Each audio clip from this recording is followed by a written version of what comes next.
So it's 1:10, so I'm going to get started with our talk and our conversation and the presentation. And as people come in, I'll just add them in accordingly.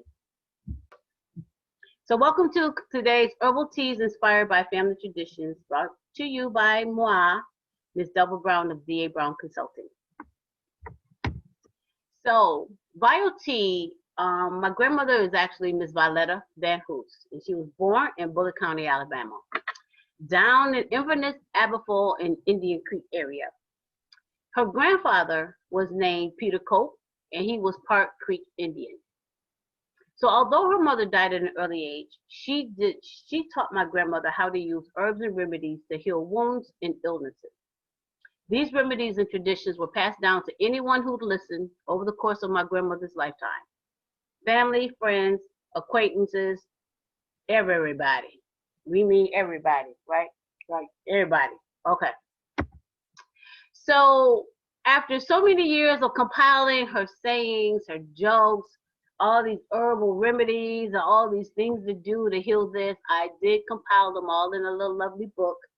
And not focusing on it at the time because I was young and virile, I didn't have these issues in my 20s and 30s. So she shared high blood pressure things, cholesterol, how to heal colic, nosebleeds, all these particular things. So it was just wonderful to be able to capture all of the things that she did share. All right, Dr. Paul.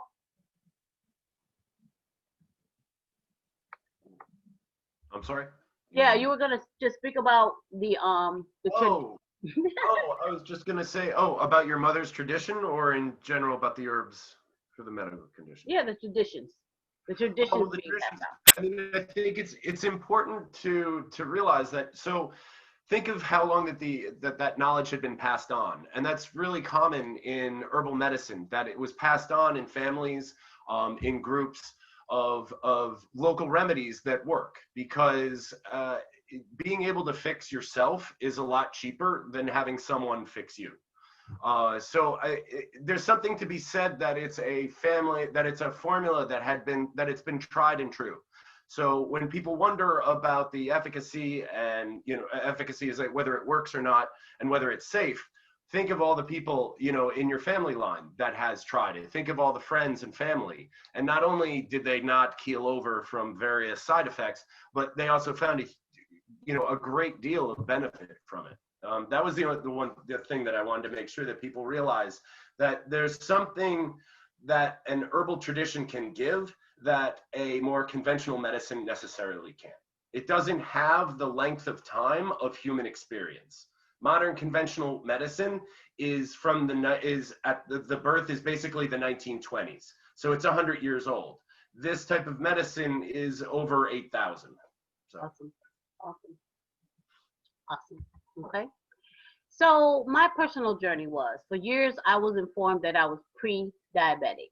So I had heard, being diabetic is over 5s. So I heard I was taunting in this pre-land, but, just be mindful of it. And my mother emphatically warned me, don't take metformin or glucophage because they damage your kidneys. So I always knew and would listen to her and my grandmother, but I knew not to take pills because of the damage they would do to the body. But I wasn't bad enough for insulin, and I knew I wouldn't do the pills. So not understanding what they really meant or how to change the diagnosis, I continued to do what I wanted to do. Drinking Mountain Dew and Coke, like 3 cans a day at work. Have one around 10, lunchtime, 3 o'clock. If I missed one of those, by the time I came home, I had me some pop, some soda, something to drink. Not drink water as recommended. Knew I needed to do better. So sometimes we force ourselves to drink water when we know we have just abused ourselves for a while, but then we go back to those old habits. And I continued to eat sugar and starches and whatever I wanted because I didn't really understand what I was doing to myself. So in 2019, I had a lot of health scares. You start hitting those 50s, as we know. We start really seeing a lot of things. My eyes started going bad. And that caused me to have to really look at my health. And so Um, I had to take a look at what I was doing, but it took me a year to get some of the other health things under control because you can't take care of all of those things at one time. So this year in 2020, I decided to change my habits. But like some people, my new health concerns were preventing me from doing the recommended suggestions like losing weight and exercising. The eyes is going bad. I now got shoulder problems. I have a lower lumbar strain that has been with me over 25 years, actually. New problems. I don't know what is new NEW. Because overall we have excuses, but they really kind of prevent us from taking that leap and doing what we need to do. So then I just finally decided, let me pull up my lab work. I've been having some labs done, checking my A1C, and my A1C in October, actually was probably earlier this year, was 8.1. It was in April, my husband said to me, I told him in April 8.1, but I had so many other things going on, COVID and everything else in life, I couldn't focus. But then in October, I was like, I messaged my doctor, like, for real, does this say 8.1? So I was like, oh God, I gotta do something. And once again, I still refused to take the pills. What was I gonna do? So I thought about good old grandma over there. So with my grandma talking to us about sage, but her method of pure sage and honey was not working for me. If you know sage as an herb and some of you cook with it, Thanksgiving and your dressing, my family never did. We never did none of that. Sage was only to help us with healing. We didn't add it to our food. So this is the first time that I actually took a step out and played with it. Some people are familiar with it, but not necessarily to the point of health.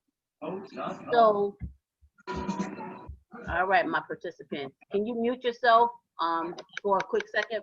So I started playing around with a brew that I could see if I could like. And so I set out to create this new brew that did not have the horrible taste of sage. And thus this creation of VioTea was born. So after a couple of days, I brewed it up, I drunk it, and I started testing myself. And I was like, okay, all right, it tastes pretty good. Let me play around with my numbers. And that's when I really started focusing on what I eat, how it's impacting my health. What are my numbers looking like? What foods trigger high? Is the sage actually helping me to come back down? Because that was the point in the purpose for why I wanted this. It had to be beneficial and make a change to health. So after I came up with the brew, I tortured my mom, was like, you need to drink this. So the first step was always taste it. Let me know what it tastes like for you. Then the next person I decided to torture was my aunt, from my mom's sister. And it wasn't enough to create it tasty. The purpose of it was to understand my good and my bad sugars, the starches I'm eating, because our body can no longer process those starches and sugars the way we need to. So there are good sugars, there are horrid sugars. And these are some of the things that I began to start paying attention to as I started trying to revert what I was doing to myself. So after doing that and then finding human guinea persons, my husband was a guinea person for taste. My mom, my aunt, oh God, I was pulling them out of the woodwork. I realized the best way for the tea to work is for it to be consumed daily. So my aunt was like, I took a sip just in the morning, but as soon as I woke up, I took a sip. And I'm like, what is a sip going to do for you? And so I wanted it to be a something that would affect health, a change. And this was new to me. So I said, okay, if I need to, when I eat, I'm high. So I'm saying to them, start drinking this when you eat. Let's see what it does. Let's drink this while we eat. So I'm trying to learn the good sugar, the good foods, the bad food. So in the photo you see, the light version is the ready to drink. And the one on the left on the ready to drink. The one on the right is a concentrate. So what basically happens, the concentrate when mixed with water turns into 3 quarts to a gallon. And now you have a volume of drink that you can just consume throughout the day. So I started by batching it up, took 3 bottles over to my mom. Drink this, ready to drink. And then finally I was like, okay, Mom, drink this concentrate. And I did the same thing with my aunt. So that was kind of like from October into November. And this is November. So October, this is what we kind of been playing with for the last 30 days. So my mom, after about 2 to 3 weeks, her glucose numbers for years have been over 300, even as high as 400 to 500. And I didn't realize her numbers were that high. And I knew her health she was stressed, her health was declining, her blood pressure was through the roof, she would share.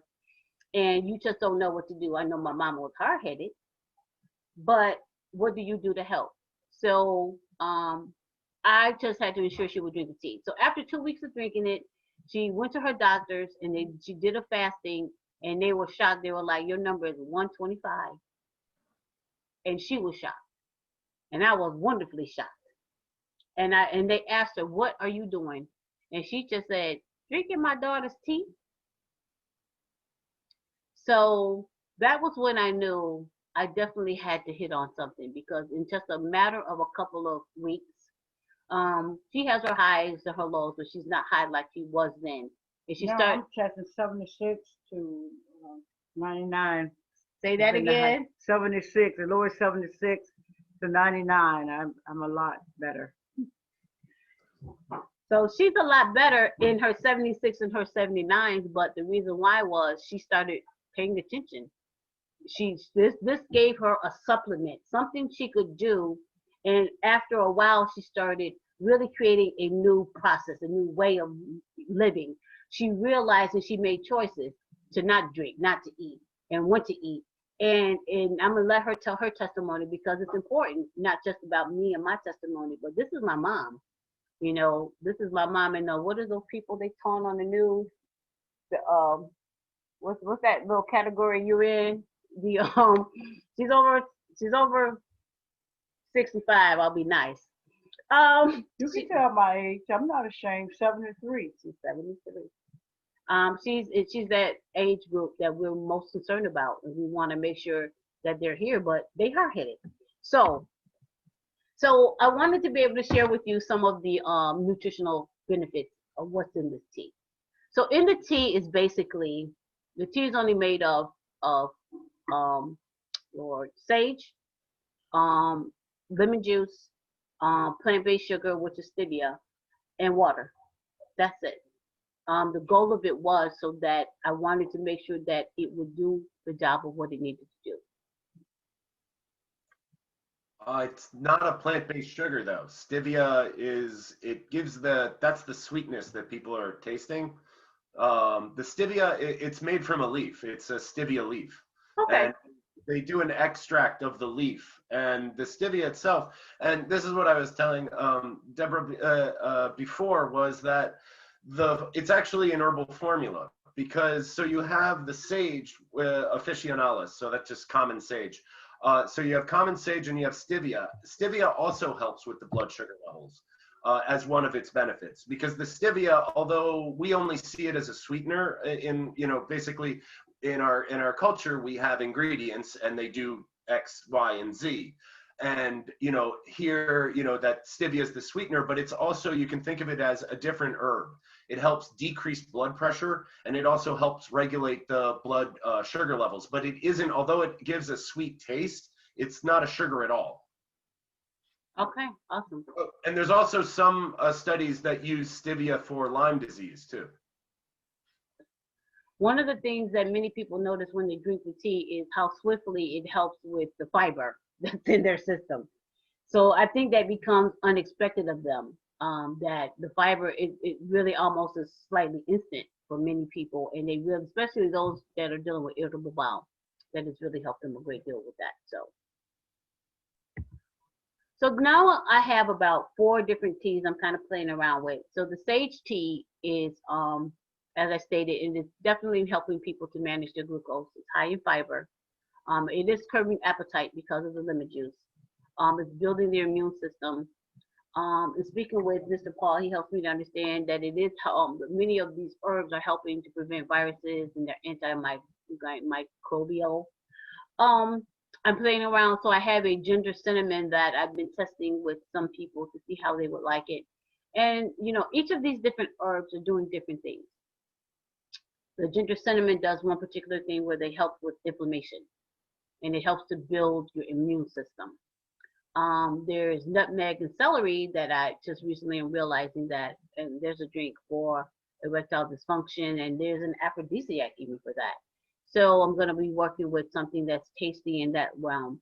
And then the lemon tea I'm working on is ginger, cumin, and thyme, mainly because of cholesterol, and it helps with UTI. People that are battling with UTI for whatever reasons in health conditions. And so many of these herbs help many of the medical issues that we're facing, and we don't realize it's right there.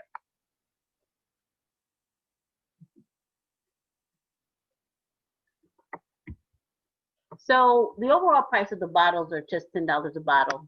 I do sell them 4 for $30.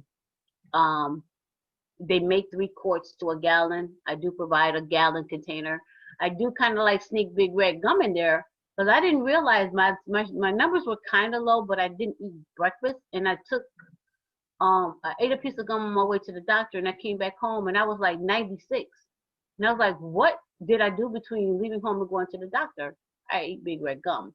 Even though I do drink the tea, the cinnamon. Cinnamon is another flavor that helps with diabetes. And so it kind of does help give it a little boost with the tea, because if I don't drink it with the tea, then it's just sweet. But so I do sell it as a concentrate, and I do have instructions on how to prepare it. You want to try to consume the gallon, the 3 quart to a gallon container in 7 days. All right, I got them. So one of the things I did want to share, some people ask me, okay, so this concentrate is $10, but what about people wanting to spend, you know, do you really believe that they will spend that kind of money for, you know, this? And I said, well, if you think about it, this is a gallon, 3 quarts to a gallon, and that means it equates to 6 to 7, 5 to 8 bottles of the drinks that you're drinking throughout the day that are not as healthy for you. So financially, this is even better. Now, this is where I wanted to get on a soapbox, because this is more, there's a whole lot of more difference. There's a much bigger difference between the stuff on the right-hand side and the stuff on the left-hand side. Right. So other than just money that you pay at the counter. So the stuff on the right-hand side has ingredients in it that our studies have shown that help promote cancer.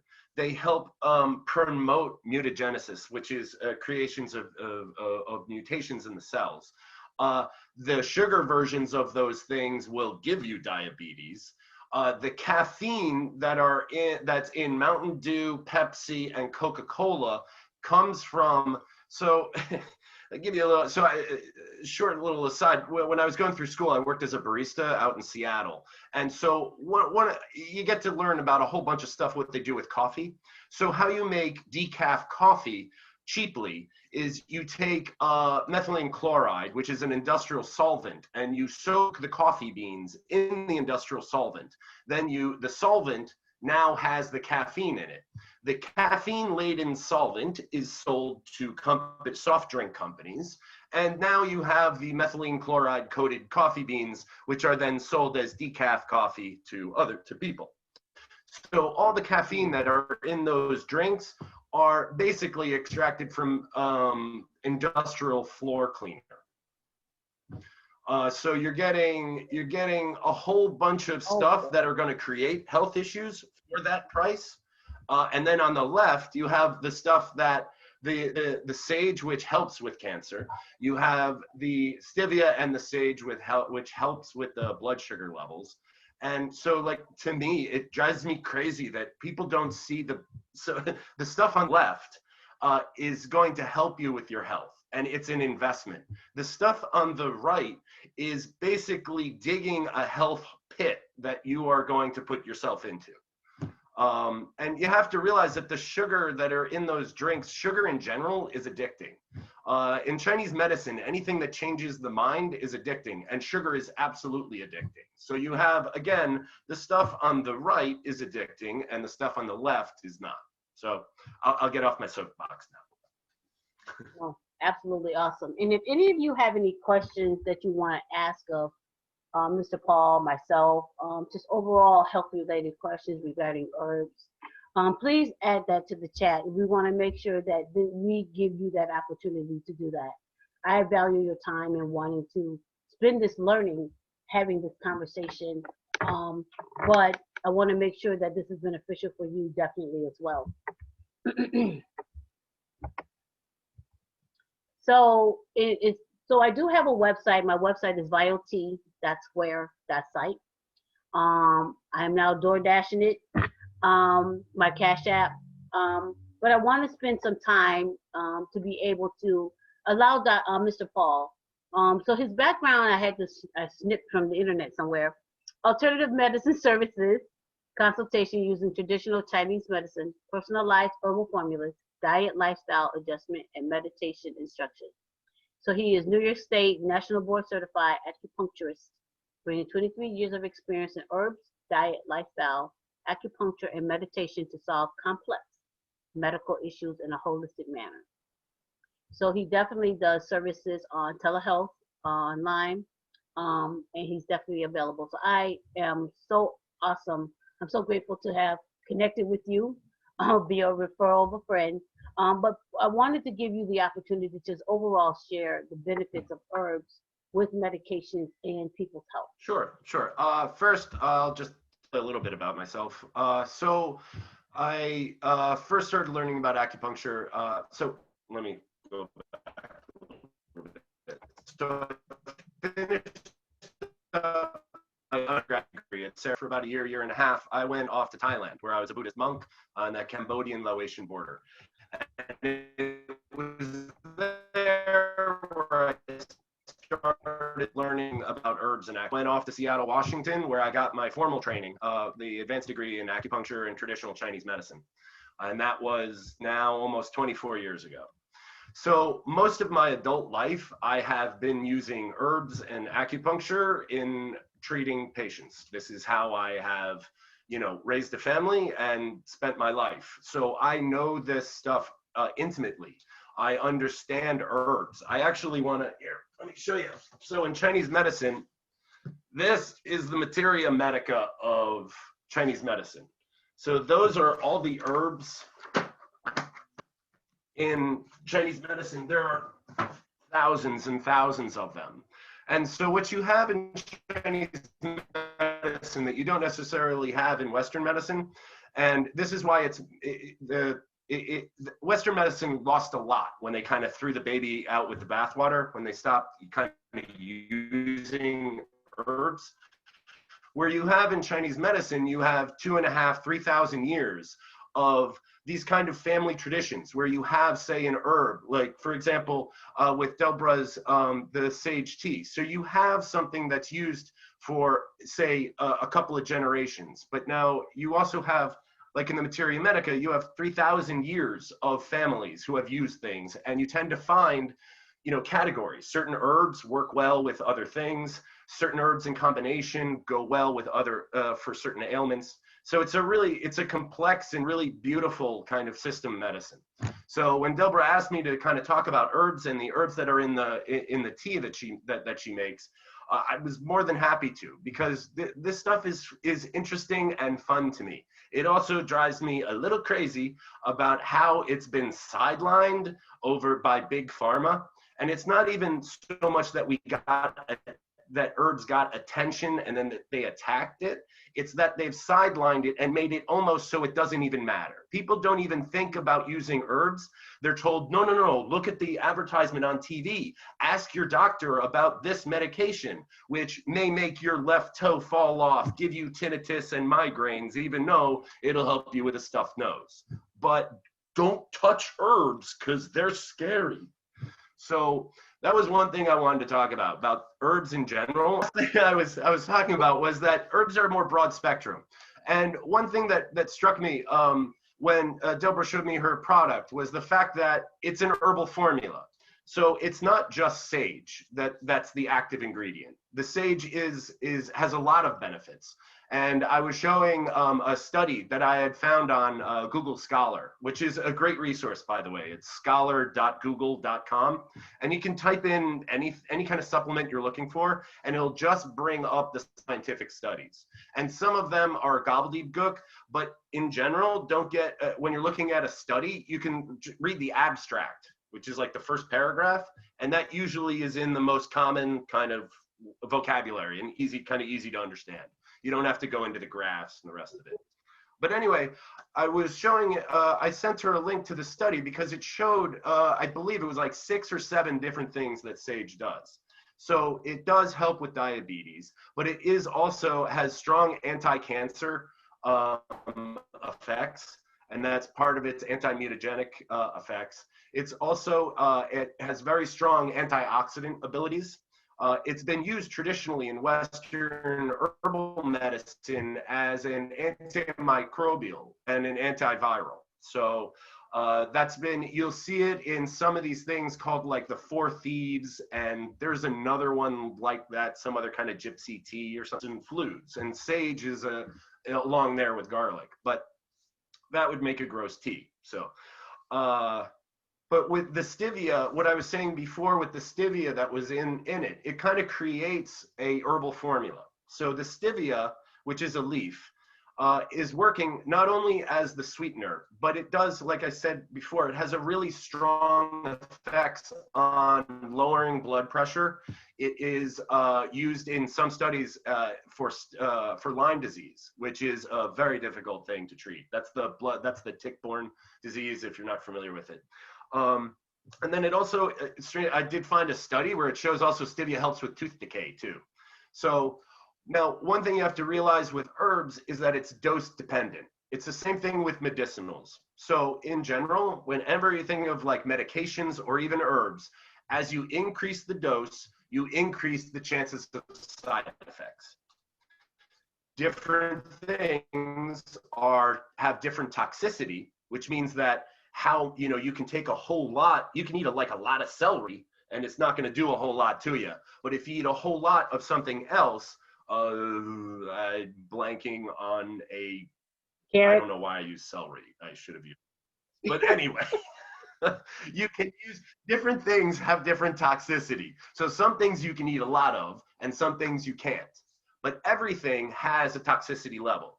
So say for example, like heart medications, they have to be like Coumadin, right? Coumadin is used as a rat poison because it will make it thins the blood so much. Mm-hmm. So Coumadin you have to have your blood level checked over and over again because it has such a very, very narrow range where it's safe.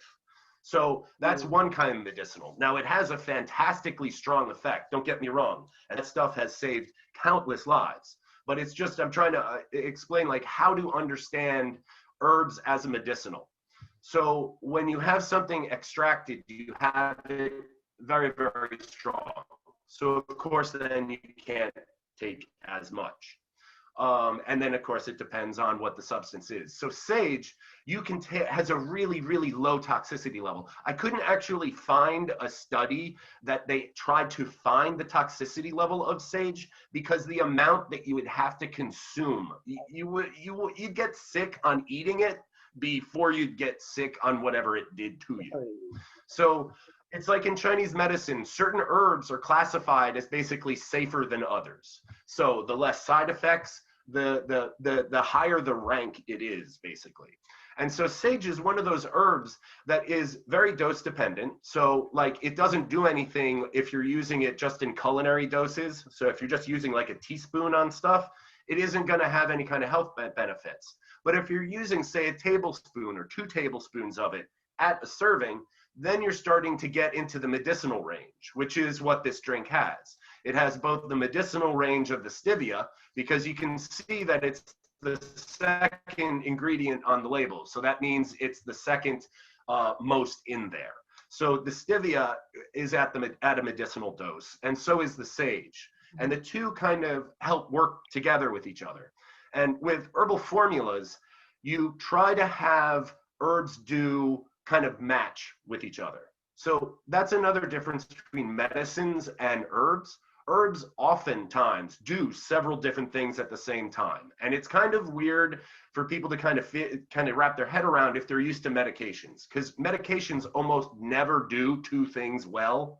I mean, like the Rogaine for the hair, that was, do you know the story on how that was found to be used for the hair?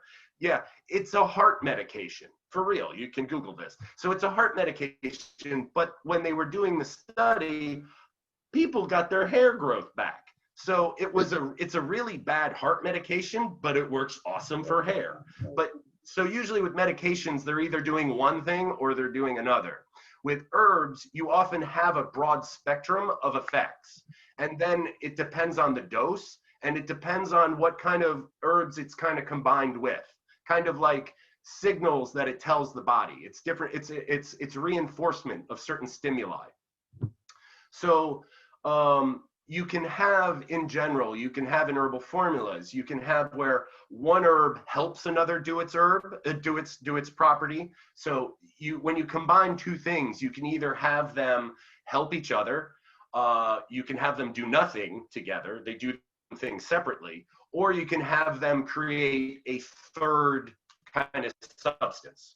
So it can potentiate, it can make it stronger, it can make it a different substance, or it does nothing.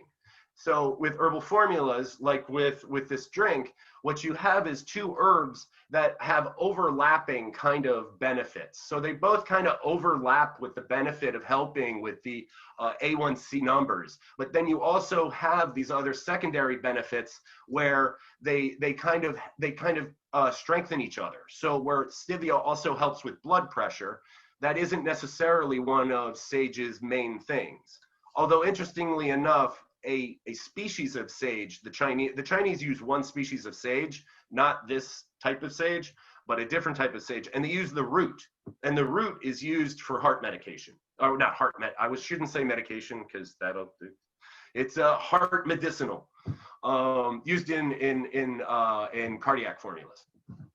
So what you have is you're looking, when you're combining herbs and supplements, you're always trying to have that they support each other at one degree. And then they also have these tertiary or third kind of benefits that you just get as extra, as like a bonus. Mm-hmm. And that's something wonderful about herbs that you don't really find in any kind of any kind of medications. You don't have this kind of overlapping to get a tertiary or third kind of positive benefit.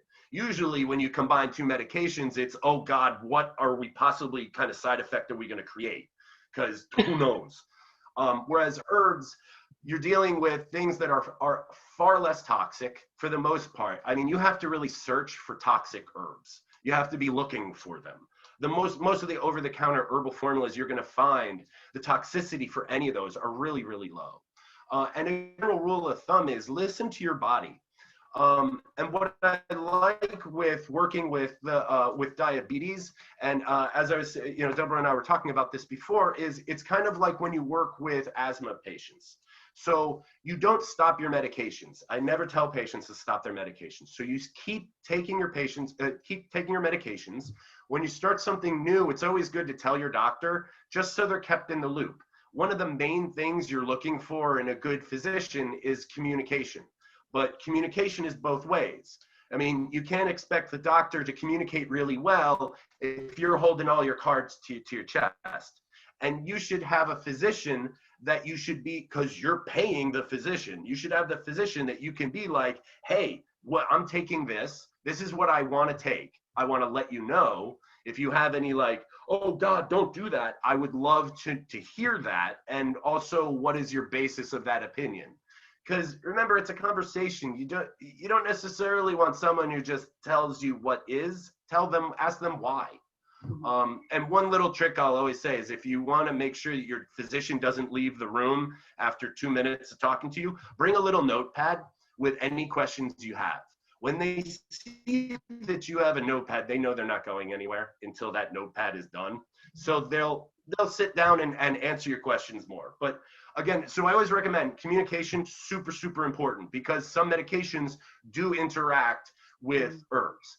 I couldn't find any medications that interact with sage, but That's with a look. I didn't do, you know, a week-long deep search into all the studies, but I didn't see anything that stuck out.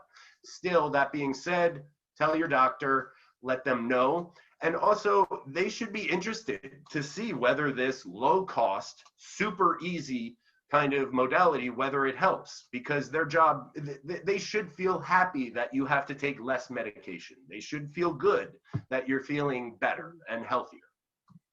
So you want to make sure that they know. And then what's, to go back to what I was saying with asthmatics is, so when you start treatment, you have everyone taking their as needed medication just normally. And then you start treating them. And then what you should start seeing is those medications that you needed to take just as needed, like when symptoms popped up, or in this case with diabetes, when you do, you know, a blood stick and you're like, oh my God, it's 300. So these kind of feedback, so you don't start decreasing your medication until you start seeing positive results. You also do not decrease your medication without talking with your physician. And that's not, I'm not trying to be like, oh, that's what will keep me from being sued by telling you that. It's super important because if you don't understand all the different medications you're on, you don't know like how that little jigsaw puzzle works. So you don't want to necessarily take one piece out just because you know what that one piece does. So that's why if you have a number of medications, super important to keep that communication just going back and forth. The talking with your physician shouldn't be adversarial. It should be a conversation between adults, basically. And you are asking them for years of knowledge that they have spent researching and studying this stuff. That's what you're asking them for. But they can't tell you if you don't tell them. So again, don't stop your meds with any of this stuff. What you want to do though is do like a little experiment with yourself. You know, drink it. Always question. So take it, but do the blood sticks. Do it, you know, you can try it with exercise, without exercise, and see and listen to your body, because that's one thing we've really given up, is that kind of listening and trusting in our body. We don't trust our body unless someone hands us a pamphlet and says, oh, this is what it is. So we need to kind of get back in touch with that. And it's herbs are a good way of doing that because you can feel them in short term, medium, and long term. So the short term you'll see with this product is just so you can see. If it doesn't work for you, okay, it still tastes good, and then you still have to do your lifestyle changes. Because if you've got really high blood sugar, you need to take care of that. Because it creates, that number may just be a number on the paper and you don't really think about it, but those high numbers means that there is damage being done every second, every minute to your system. And that damage is going to be repaired only depending on how healthy your body is. So as you let things go on, it's not like you get an instant reset. It's as long as you let it go, you've got to slog back. So that's also trying to think about herbs and medicinals like this in a certain context, that it has to be with lifestyle, but it definitely gives benefit even without the lifestyle stuff, but don't do one or the other. It's good to combine the two. They help each other, they work each other, and it makes that journey back from imbalance and illness back to a place of balance. So that is, I think that's pretty much what I wanted to touch on. I hope I didn't get all preachy and stuff, but I can with herbs. I like it. I think there were two questions that, one of the questions I know we did talk about before this discussion was, you can't drink too much because the dose is so low of the sage and all the other herbs. The dose, well, let me clarify that.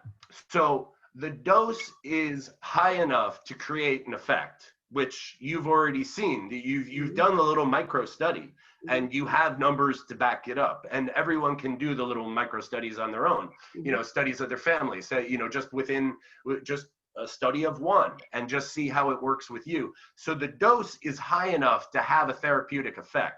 What I'm saying is, the dose, you could be drinking bottles of the stuff. And the dose that it takes to become toxic So I should have been clear with that. The therapeutic dose is there. The toxic dose is not there. Like you would have to, I can't imagine how much of that stuff you'd have to drink before you'd start getting side effects, which would probably be an upset stomach or loose stools, which would stop you from drinking any more of it. So, Very true. Now, the yes. only other question is someone who has not been diagnosed as being diabetic, so Yep. they already have low glucose numbers and they Oh. drink it. Is it okay for them? That's one of the other questions. Because the benefits of the other things that it does for them is good, but the actual conversation about their numbers, we want to make sure That's an excellent question. So that's another difference between herbs and Western meds. Usually you don't take a Western med as a preventive, but herbs are often taken as a preventive. And actually the classification of the herbs that have low toxicity are usually tonics. They usually become tonics, meaning that they help strengthen the body. They don't necessarily just fix something, but they help prevent it from coming on. So what it's doing is, even if you don't have blood sugar issues, what it's doing is making sure that blood sugar system is working optimally. So it makes it more robust, it makes it stronger, and it makes it so you can kind of cheat on it and say you're having an awful friggin' week and you are just eating pie and sitting on the couch and napping all the time. I'm just saying it happens. But if you have, if you have some kind of like health to kind of fall back on, it doesn't create a whole lot of health issues. It's like a little bump and then you can go back. So you can think of it as, if you have low blood sugar, well, one, you're still getting the benefit of the other benefits of the sage, and you are getting the benefit of moderating your blood sugar level. So you have to, Western meds, say like a high blood pressure medication, will lower your blood pressure down to, you take enough of it, it'll drop you on your knees from low blood pressure. Herbs will regulate. They will bring you down to a level, and then you're not gonna, it's not like you drink a whole lot of sage tea and you're gonna start going hypoglycemic. You won't crash. It's not gonna go hyper and hypo. You're not gonna mess up your blood sugar level. You're actually going to think of it as a system or a machine. So that part of the machine is just getting better oiled, getting the parts being stronger, and the whole process is just running smoother and smoother. So if something gums up one part of the gears, it's easy. You just take out these, ungum it, and then the machine is working smoothly. So that's when they're talking about preventive, like the antimicrobial herbs and antiviral herbs. It helps with the immune system. It helps make it strong. So if something comes up against it, it can push it back easily. Phenomenal. So in closing, I wanted to be able to give my mother her opportunity to tell her own testimony. Don't you love mom? Yes, mother. Well, I don't know where to start, but for years, my blood glucose was high, very high. I've gone through about 4 doctors, and they all just threw their hands up and say, I can't help you. So I begged them not to give up on me anyway. So I started drinking the tea, and I went to the doctor, and I just knew that my blood pressure was going to be off the chart because I had a very bad day that day. And I said, I don't know why I'm going to the doctor, because I don't want them to know how high my blood pressure is. So I got there, and they were shocked, and I was shocked as well. So I told the doctor and the nurse about my sage tea that my daughter insisted I start drinking. So they didn't say anything. They just said, well, it's working. It seemed to be working. So, but I had to make some decision, because for years I figured I'd do what I want to do, and they wanted me to go to specialists and nutritionists and all that. I knew it wasn't going to work, because once I leave after paying that $40, I probably will go to McDonald's, Burger King, or somewhere else and still do what I want to do. So I decided that's a waste of money. But since I started drinking the tea, I started watching trying to watch pretty much most of the time. What I drink, what I eat. I really gave up pop. I haven't been drinking any pop. So when I go back to the doctor for my next checkup, I'm hoping to really surprise them. This is after years of disobedience. She called me. She called me, and she normally has. I'm normally prepared when she calls, and she said, "Dale." I said, "Yes."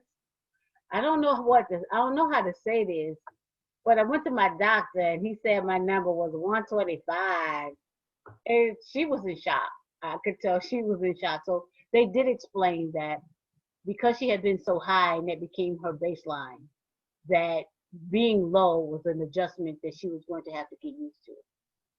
What I will say to the people that are on that care about people who are doing diabetes, glucose issues, the good sugars, the bad sugars that I'm learning, we're hard headed. We're gonna eat starch, mashed potatoes, cornbreads, breads, everything that got sugar and breads in it, we're gonna do. And what I had to do is I drink this tea when I eat because I'm hard headed. And that those are my lifestyle foods that I want. This is what I'm going to eat. But if my body can't process that, I have to help my body. And that's one reason why they say to you, before you eat, test yourself, then take the medication. Because they know we're hard-headed and our body needs help. So this drink, I've been told, is a supplement. And many health new practitioners and people who are workout coaches, they want you to exercise, but they are about lifestyle change. My mom, my aunt, those of us, we realize this is a lifestyle change. Because what happens is once you begin to do this, you then realize you're choosing yourself. This is giving you a stepping stone in between unhealth, unhealthy place and where you desire to be. And because it does taste good, because it is tasty, it gives you something that you can enjoy to eat that's not really toxic for your body. And then now and plus when you start doing this, I drink a gallon of water a day, no fail, because I'm drinking a gallon of this a day, but I can make it. But at the end of the day, my mom went from a bottle to 3 bottles. My aunt, I took her 4 gallons because I wanted her to drink that much and see how long it took her. It took her 2 weeks.